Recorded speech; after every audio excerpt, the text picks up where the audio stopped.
Assemblyman McLaughlin. Well, thank you, Jim. Thank you, Senator.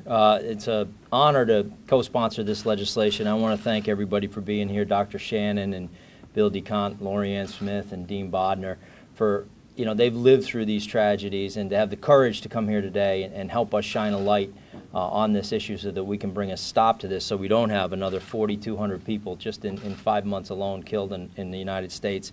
It's an absolute tragedy. And, when you hear these stories, I get angry about it because I can't imagine getting one DWI, but to have repeat offenders like that really shows a complete lack of remorse on the part of the person that's doing it, and it has to be stopped. And this is a law that will bring a stop to that and really put some teeth into previous bills that we've had.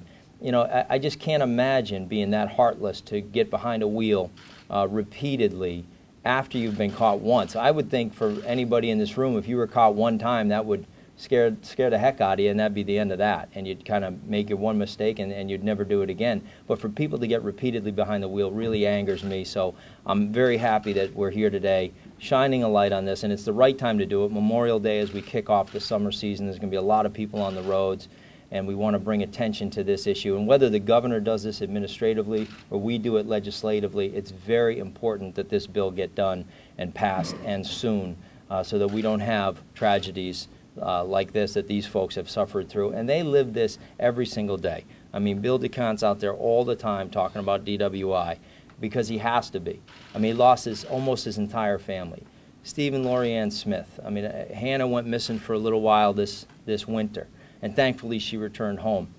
She suffered from being hit head on. And as I recall, they didn't even know Hannah was in the car, right? I mean, or they didn't even know. I know Steve was in the driver's seat. That's how badly that car was impacted. So they're living through this every single day. Dean Bodner, 14 years ago, losing Allison, and Dr. Shannon losing her mother-in-law. Absolute tragedies that can and must be brought to an end. So I'm very honored to be here today and lend my support to this fantastic bill. And we hope that we can get this passed in a very, very timely manner. And thank you all for being here and helping us bring attention to this matter. Thank you, gentlemen.